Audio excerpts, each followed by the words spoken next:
जय श्री राम दोस्तों, नमस्कार। प्रियमदा फार्म्स की एक और वीडियो में आपका स्वागत है। हरा चारा दिखाओ, खाली हमको मत दिखाओ। तो ये हरा चारा हम लोग के यहाँ लगातार जो कंटिन्यू होता है वो चीज़ दिखा रहे हैं। आज हम लोग दोबारा से वीडियो बना रहे हैं। इधर दिखाओ मेरे तरफ, दोबारा से GPG 011 पे बना रहे हैं कि क्या प्रोटोकॉल है दोनों। रणधीर, जरा एक गायना रिच और एक वेटमेट देना तो वहाँ से पैकेट वेटमेट और गायना रिच का दो। देखिए, प्रोटोकॉल कई तरीके का है। एक GPG है, एक 011 है। अंतर समझिए, और भी है, जैसे G6G भी होता है, G7G होता है। इसको प्रीसिंग, पोस्टिंग, बहुत सारी चीज़ बोलते हैं। लेकिन G6G, G7G करने की शुरुआत में ज़रूरत नहीं होती है। वैसे गाय पे हम लोग करते हैं जो गाय एकदम मान ही नहीं रही है, 4 बार 5 बार 6 बार रिपीट कर गई, तब G6G या G7G में जाने की ज़रूरत है। और न्यूट्रिशन से देख रहे हैं कि गाय मोटी है तब। अब देखिए क्या क्या होता है प्रॉब्लम। प्रेगनेंसी सबसे बड़ा प्रॉब्लम है। जब इस समय हम लोग गाय को सबसे ज़्यादा गाभिन करते हैं, तब सबसे ज़्यादा जो प्रॉब्लम फेस करते हैं वो यही फेस करते हैं कि गाय गाभिन ठहरती नहीं है। हम सेक्स सीमन का इस्तेमाल करते हैं कि हमको बछिया मिले। हम नॉर्मल सीमन तब लगाते हैं जब हमारी गाय रिपीट हो रही हो। तो ज़्यादा बछिया पाने से होता क्या है कि बहुत सारा कारक है जो गाय को गाभिन होने से रोकता है। जैसे पहला एक कारण है रिटेंशन ऑफ प्लेसेंटा, जिसको झेर अटकना बोलते हैं। अब झेर का जो बनावट आप देखिएगा, झेर जब भी निकलता हुआ तो देखते हैं कि गोल गोल गोल गोल काला काला टाइप का झेर के अंदर होता है। वो क्या होता है कि यूट्रस के वाल से वही जुड़ा होता है। तो कभी कभी जब आप झेर निकालता है आपका डॉक्टर वेटनरी, तो उस जो गोल वाला इलाका यूट्रस में मान लीजिए ऐसे सटा हुआ है। अब मान लीजिए कि आप शरीर के बाहर का घाव का बात समझाते हैं। जैसे मान लीजिए यहाँ आपको घाव हो गया तो इसके ऊपर पपड़ी बन गया। ये पपड़ी आप उतारिएगा तो क्या होगा, घाव ताज़ा दिखने लगेगा। जब तक नया चमड़ी अंदर से नहीं आएगा तब तक वो घाव दिखते रहेगा, है ना। तो उसी तरीके से जब यूट्रस से वो गोल वाला उतारा जाता है तो उसके ऊपर घाव होने का चांस, और घाव होने के बाद उसके इन्फेक्शन फैलने का चांस बहुत ज़्यादा हाई होता है। तो पहला कारक यही है कि जब गाय गाभिन नहीं ठहरती है, इसका मतलब समझिए कि अगर उसको रिटेंशन ऑफ प्लेसेंटा हुआ तो आपके पास 1.5 महीने का 2 महीने का समय होता है जिसमें आपको उसके रिटेंशन ऑफ प्लेसेंटा को ठीक करना होता है। रिटेंशन ऑफ प्लेसेंटा का इलाज करना होता है। अच्छा, तो इलाज में सबसे पहले क्या है कि अगर झेर पूरा अच्छे से नहीं गिराई तो 24 घंटे तक तो हम लोग इंतज़ार करते हैं और यूट्राइन टॉनिक देते हैं, जैसे जिसमें एक्सापार हो गया, यूट्रीवाइव हो गया। उसके बाद एक हमारा उसका आता है, क्या नाम है, ट्रांसमिक्स नहीं आता है, और क्या आता है, इन्वोलोन आ गया। ये सब आइटम है जिससे गाय का जेर गिराने का होता है, माने जेर निकालने के लिए हम लोग देते हैं। खुदा ना खास्ता किसी केस में जेर अटक गया या जेर आधा टूट के गिर गया। अब आधा जब रहेगा तो जब 4 दिन 5 दिन होगा तो आप उसका, जब गाय का जो पीछे का एरिया होता है उससे गंदा बदबू आने लगता है सड़े हुए चीज़ का।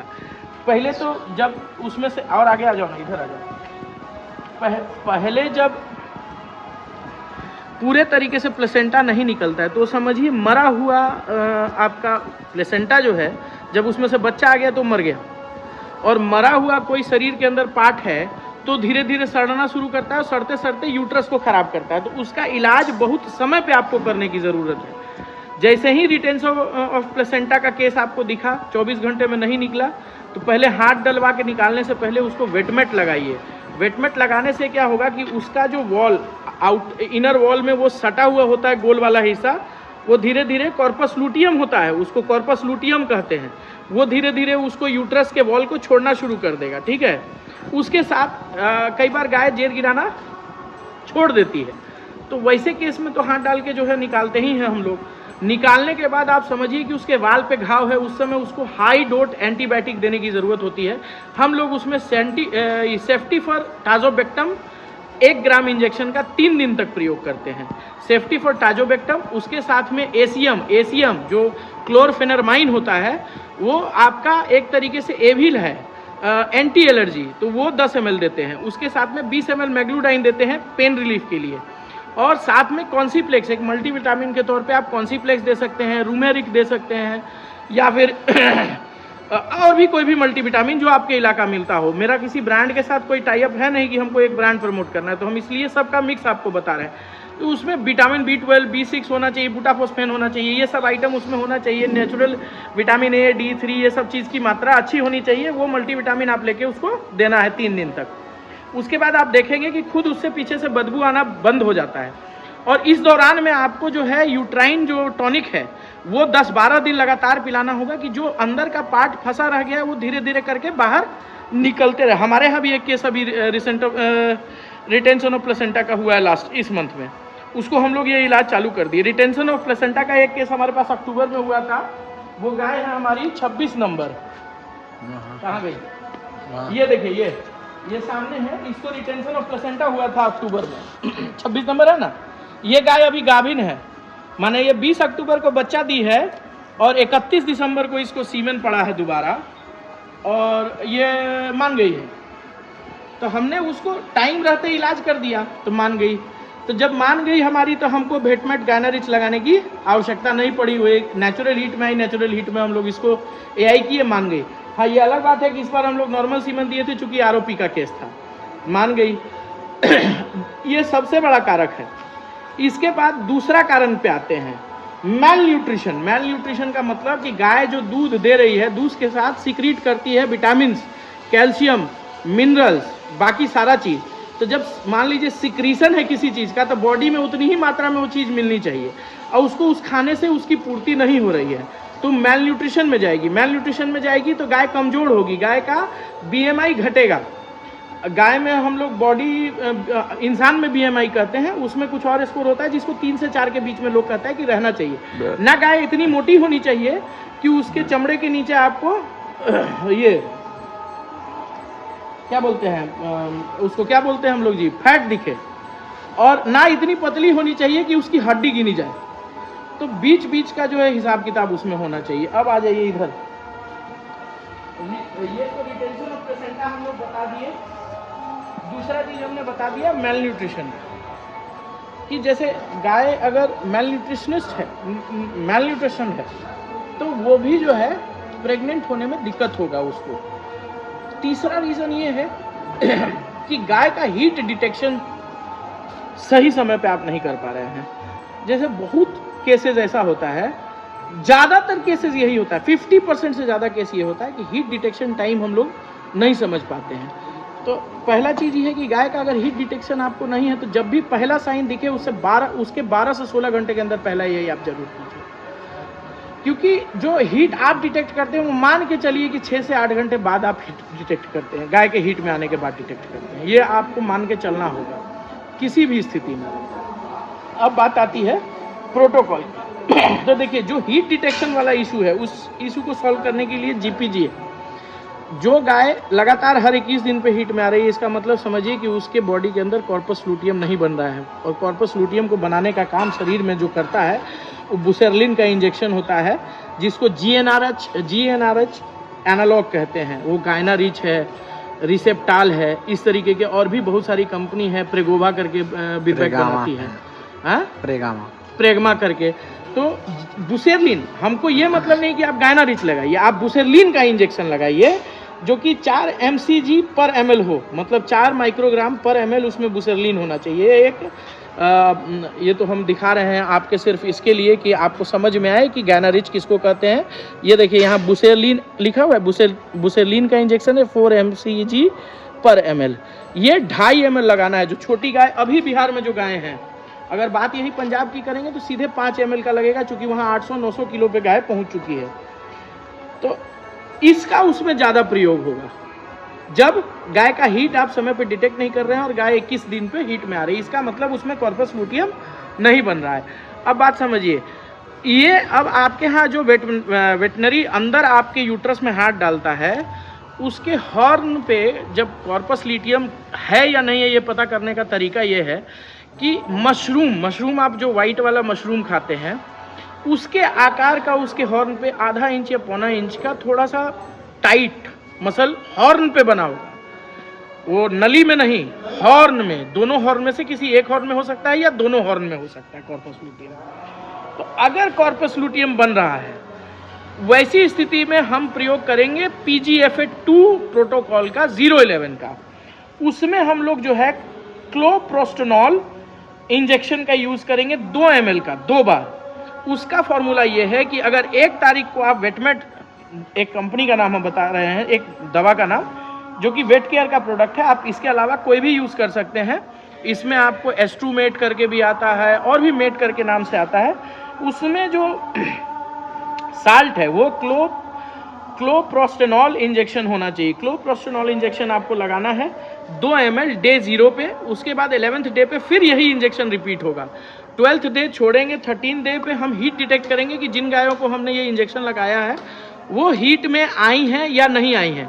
अगर नहीं आई हैं तो पहला कार्य ये आपका बनता है कि जब वो हीट में नहीं आई हैं तो उनके हाथ डाल करके वेटनरी से चेक कराइएगा कि उसमें तार वाला जो अपना बनता है वो बन रहा है या नहीं बन रहा है। अगर बन रहा है तो साइलेंट हीट है। साइलेंट हीट होने के कगार पे 13वें दिन आपको गायना रिच 2.5 ml लगाना है उसको। और 13वें दिन गायना रिच लगाने के बाद 8 से 12 घंटे पे पहला एआई और 16 से 24 घंटे के बीच में दूसरा एआई करना है। 2 एआई आप करेंगे 011 प्रोटोकॉल में। ये प्रोटोकॉल तब यूज होगा जब गाय में कॉर्पस लूटियम रेडी हो रहा है। वहाँ कॉर्पस लूटियम रेडी होने का मतलब है कि उसको बुसेरलिन की आवश्यकता कम है, क्लोप्रोस्टेनॉल की आवश्यकता ज़्यादा है। लेकिन अगर हीट डिटेक्शन का प्रॉब्लम है, गाय में कॉर्पस लूटियम तैयार नहीं हो रहा है, तब वहाँ पे हम यूज़ करेंगे जीपीजी का। जीपीजी का मतलब हो गया कि उसमें पहले लगाएंगे हम लोग बुसेरलिन का इंजेक्शन 0 डेज पे, 7th डे पे लगाएंगे वेटमेंट, 9th डे पे फिर लगाएंगे बुसेरलिन का इंजेक्शन। मतलब 1 तारीख को अगर आप बुसेरलिन का इंजेक्शन 2.5 ml दे रहे हैं तो उसके बाद 8 तारीख को आपको देना है वेटमेट, फिर 9 तारीख छोड़ के 10 तारीख को आपको फिर गायना रिच 2.5 ml देना है, और 11 तारीख को मतलब वेटमेट लगाने से 16 से 24 घंटे के अंदर पहला ए या 24 से 32 घंटे के अंदर दूसरा एआई करना है। तो ये चीज़ हमेशा आप दिमाग में रखिएगा कि अगर आपके गाय को कॉर्पस लूटियम बन रहा है तो 011 प्रोटोकॉल करना है। अगर कॉर्पस लूटियम नहीं बन रहा है तब आपको जीपीजी का इस्तेमाल करना है। अब आते हैं बात, जो चीज़ मैंने पहले कही थी कि जिला स्तर पे जो है बनाना चाहिए इन लोगों को, ये अब आज कहीं से हमको कुछ लोगों ने स्क्रीनशॉट भेजा। आज हम देख रहे हैं कि कहीं कहीं बीडीएफए का जो है ये लोग जिला स्तर पे बना रहे हैं। तो ये अच्छी चीज़ है। इस चीज़ को जो है इन लोगों को आगे और कंटिन्यू करना चाहिए। जैसे जिला स्तर पे काम होगा वैसे कम्युनिटी फार्मिंग को आगे बढ़ाया जा सकता है। तो वही चीज़ है कि जैसे आज के डेट में मेरा मुजफ्फरपुर का कनेक्टिविटी है तो हम लोग एक साथ फीड भी मंगा लेते हैं, सीमेंट भी मंगा लेते हैं, तो हम लोग को ज़रूरत किसी और चीज़ की नहीं पड़ती है। ये इस केस में भी होगा कि आपका जिला, अगर जिले के 15 किसान है तो 25 टन की गाड़ी भी आप फीड का मंगा सकते हैं, बाहर से सस्ते रेट में मंगा सकते हैं, डायरेक्ट जो है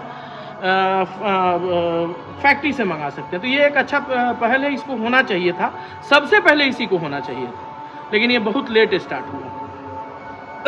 अब बात करते हैं कि आज आप लोग को जीपीजी 011 के बारे में हमने पूरा बता दिया।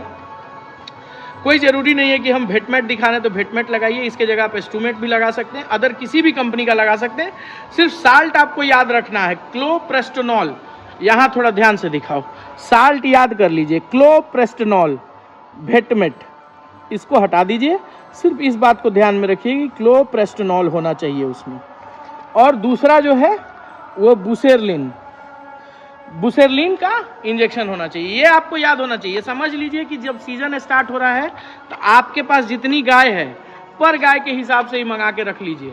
यही आपके फार्म को बचाएगा और यही आपके फार्म को आगे लेके जाएगा। इसका उपयोग हर वो फार्म करता है पंजाब का, महाराष्ट्र का, जो प्रोग्रेसिव है, जो आगे थिंकिंग कर रहा है, क्योंकि जैसे जैसे आप ब्रीड में आगे जाइएगा इसका इस्तेमाल बढ़ता चला जाएगा, इन दोनों चीज़ों का। इसके अलावा एक हमेशा ध्यान रखिए कि जो भी मिनरल मिक्सचर है उसमें ओमेगा फैटी एसिड ज़रूर हो, क्योंकि ओमेगा फैटी एसिड का बहुत बड़ा रोल होता है आपके गाय के यूट्रस को डेवलप करने का। यूट्रस क्या है? यूट्रस एक तरीके का थैली है। अब थैली अगर रुखड़ा होगा तो उस पर बच्चा जो है भ्रूण तैयार नहीं होगा, लेकिन अगर इसका थैली चिकना हो जाएगा तब, बेड टाइप का बन जाएगा तब इस पर बच्चा भ्रूण तैयार होगा। तो ये याद रखिए, 3 चीज़ बहुत ज़रूरी है।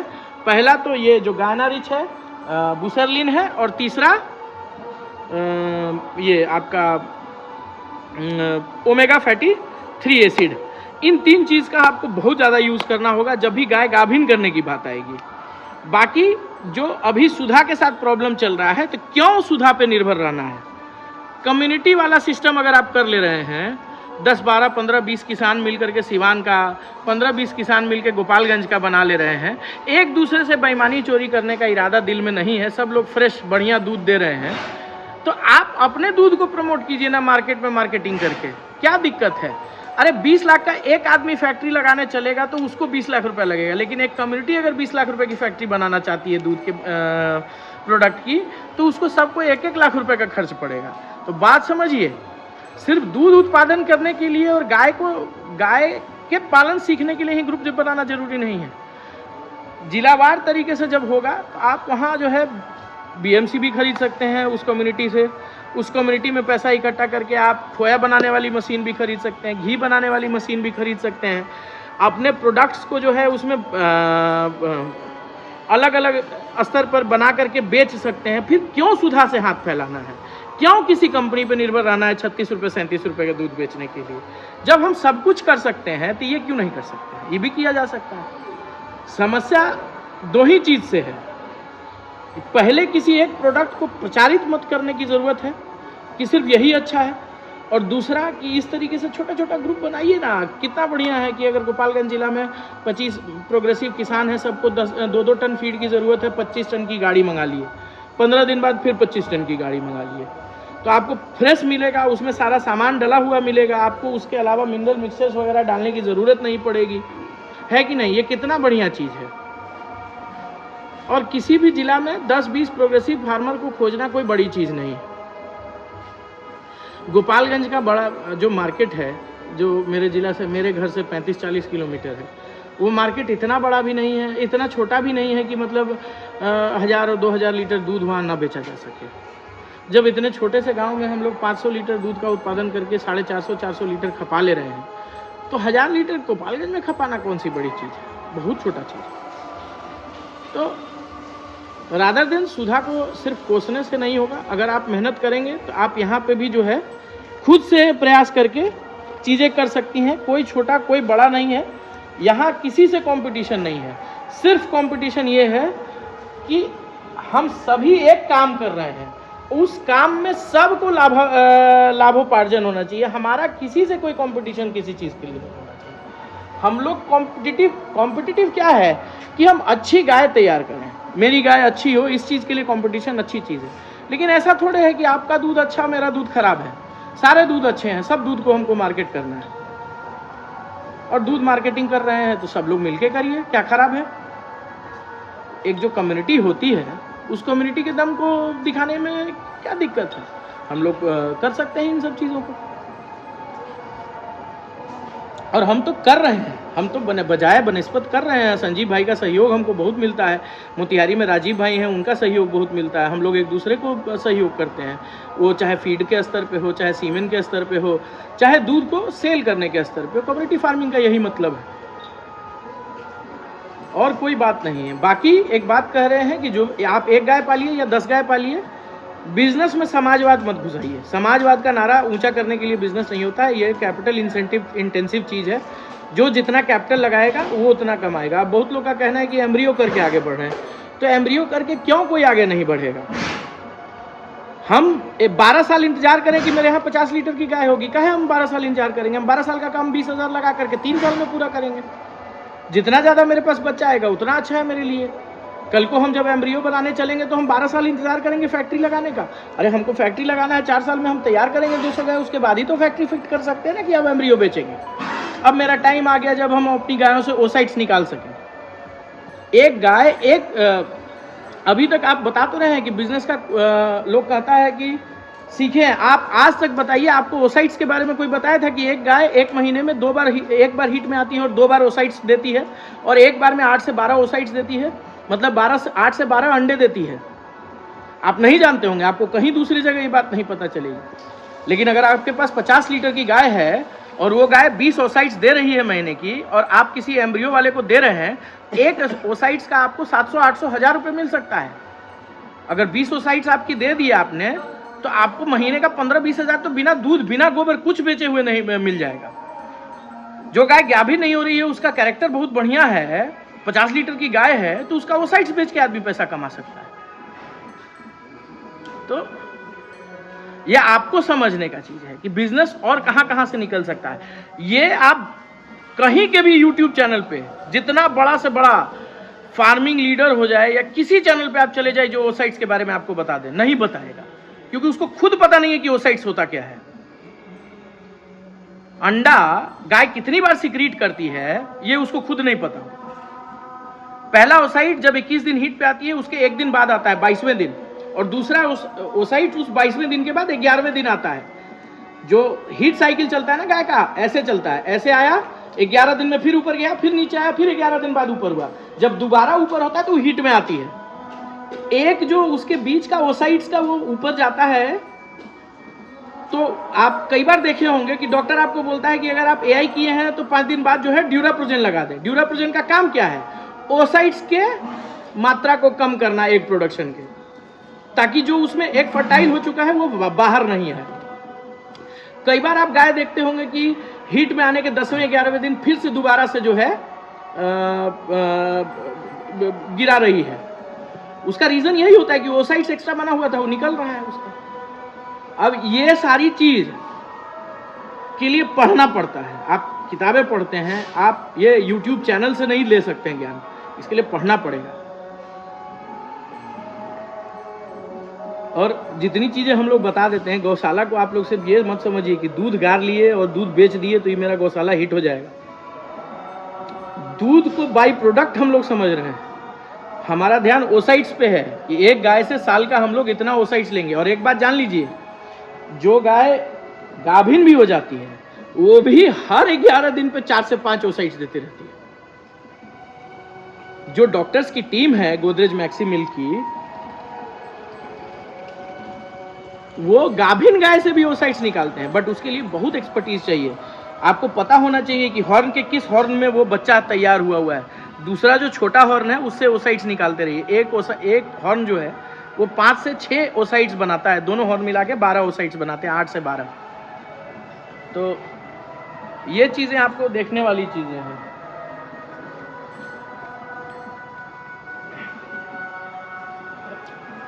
और ओसाइट्स का काम सब लोग नहीं करेंगे, क्योंकि हमको भी पता है कि बड़ा एक तो फंड इंटेंसिव काम है, बहुत मोटा पैसा लगता है उसमें ओसाइट्स निकालने के लिए। जो गन्स आती हैं, जो वो लैब चैम्बर होता है, वो सब काफ़ी महंगा चीज़ है। मतलब वो अगर करने चलिए तो 2-2.5-3 करोड़ से कम का इन्वेस्टमेंट नहीं है।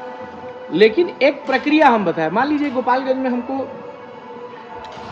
25 फार्म मेरे संपर्क में है, हम ओसाइट से एम्ब्रियो बनाना शुरू कर दिए। हमको पता है कि फलां व्यक्ति हैं, उनके यहाँ 40-40 लीटर की 4 गाय है। अब मेरी क्षमता 200 गाय रखने की, हम 200 गायों का तो ओसाइट्स बना ही रहे हैं। उनका भी ओसाइट्स उनके यहाँ हम सिक्रीट करा लें, सिक्रीट करा के अपने लैब में ले आए, लैब में बना लें। तो मेरे लिए तो जितना ज़्यादा गाय अच्छी मिलेगी मेरे अगल बगल, उतना अच्छा है मेरे लिए। तो हम लोग यही चाहते हैं कि सब लोग तैयार कीजिए, बढ़िया ब्रीड तैयार कीजिए, बढ़िया ब्रीड से बढ़िया ई लीजिए। और एक बार आपको ABS का बच्चा भी दिखा देते हैं, दोनों जो मिल्किंग पे है। इसका तो सब तो इधर घूम के खा रही है, क्या दिखा पाएंगे हम लोग इसमें? सब खा ही रही है, इधर ही है 28 नंबर, इधर ही है। दिखा भी दीजिए और गाभिन है वो भी बता दीजिए, बताइए राना। इसको 2 महीना हो गया ना 28 नंबर? 1 महीना, 1 महीना से 6-7 दिन ज़्यादा, 36 दिन हुआ है। ये स्पाइक का बच्चा है और ये लगभग 36 दिन का गाभिन है। ये भी बता दीजिएगा कि बिना पानी फेंटे भी अभी 27 लीटर दूध कर रही है, बिना पानी फेंटे 27 लीटर दूध। अच्छा, बोलने वालों को क्या कीजिए, बोलने दीजिए, हम नहीं ना फेंटे हैं। ये है जो कि पटना में सेकंड में आई थी, वो गया 3 नंबर। ये भी प्रेग्नेंट है? ये भी प्रेग्नेंट है, 35 दिन का, सेम डे है दोनों का। और ये है स्पाइक का बछिया, ये अभी 27 लीटर है, लेकिन प्रेग्नेंट नहीं हुआ, अभी ताजा ब्याया है। मतलब 1 महीना हो रहा है, सेकेंड टाइम हीट में आने वाली है।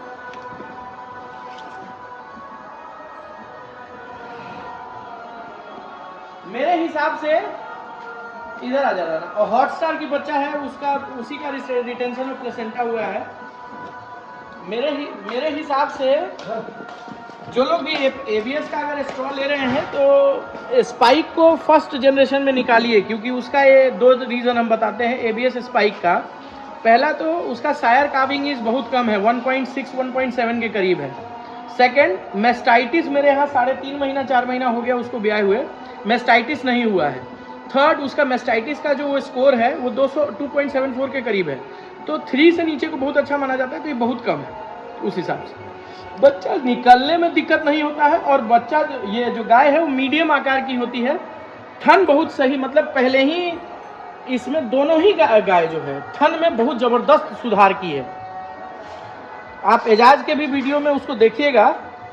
एजाज चूँकि जिस समय वो 1 महीने की ही ब्याई हुई थी तब आके वीडियो बना गया है, तो उस वीडियो को भी आप जब अगर दोबारा देखते हैं तो उसमें आप देखिएगा उसका थन का बनावट बहुत अच्छा था, और सेम 30 नंबर का भी थन आया है। तो इस तरीके से स्पाइक एक तरह से कह सकते हैं बिहार के लिए बहुत प्रूवन बुल है, उसका आप इस्तेमाल करिए। स्पाइक के सीमन का आपको अच्छा रिजल्ट मिलेगा, इस बात की गारंटी है आज के डेट में, क्योंकि स्पाइक के 2 बच्चे हमारे पास। अच्छा, एक गाभिन भी स्पाइक का बच्चा है आपके पास,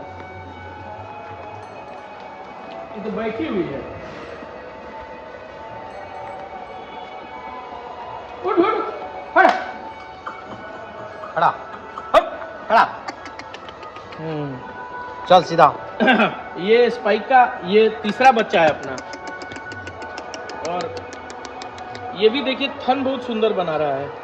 अभी 7 मार्च को इसको बच्चा देना है, तो इसका थन बाट बहुत बढ़िया बन रहा है। वो धीरे धीरे जो है अंदर की ओर हो जाता है, जो पीछे का थन है वो दोनों अंदर की ओर क्रॉस हो जाएगा। और इसकी माँ का थन इतना लंबा, इसकी माँ का थन था इतना लंबा, इधर दिखाओ, इतना लंबा इसकी माँ का थन था। अभी भी अपने पास वो गाय है 17 नंबर वहाँ कोने में, उसकी बच्चियाँ है। तो स्पाइक एक तरीके से हेंस प्रूवन सीमन है, आप इस्तेमाल कीजिए, बढ़िया बच्चा आएगा और बच्चे से अच्छे दूध का रिजल्ट आएगा। हॉटस्टार का भी बच्चा, इसने भी काफ़ी थन को सुधार किया अपनी माँ से। ये 16 नंबर मेरे यहाँ एकदम थन की ढीली हुई थी, उसकी बच्चियाँ है, लेकिन इसको आरोपी हुआ है तो थोड़ा हम लोग इसको अभी रिलैक्स में ही छोड़े हुए हैं, ज़्यादा छेड़छाड़ नहीं करते हैं। तो यही था, काफ़ी लंबा वीडियो बनाए हैं आज हम लोग, चूँकि GPG 011 दोनों पे बात किए हैं। हमको लगता है कि इससे कुछ सीखने के लिए आप लोग को मिलेगा, सीखिए। और देखिए, किसी चीज़ की बुराई हम लोग नहीं करते, हम लोग क्रिटिसाइज़ या क्रिटिक्स की तरह काम करते हैं। क्या अच्छा हो सकता है उसमें अच्छा करने की ज़रूरत है, हर चीज़ बुरी किसी की हो ये ज़रूरी नहीं है। तो आज बहुत अच्छा लगा इस चीज़ को देख के कि वहाँ डिस्ट्रिक्ट वाइज जो है ग्रुप का निर्माण हो रहा है, और किसी ने मेरे को बताया कि उसमें फीड कंपनीज भी जो हैं मेंबर बनी है BDFA की, तो ये अच्छी बात है। बाकी फीड कंपनी भी बन सकती हैं, अपना BDFA का बन सकती हैं, जो भी पशु आहार वाले हैं वो बने, जुड़े उनके साथ काम करें, मार्केट में अपना नाम बनाएं, नाम बनाने से ही काम होता है। तो कुल मिला के यही वीडियो है, मिलते हैं फिर अगली वीडियो में, धन्यवाद।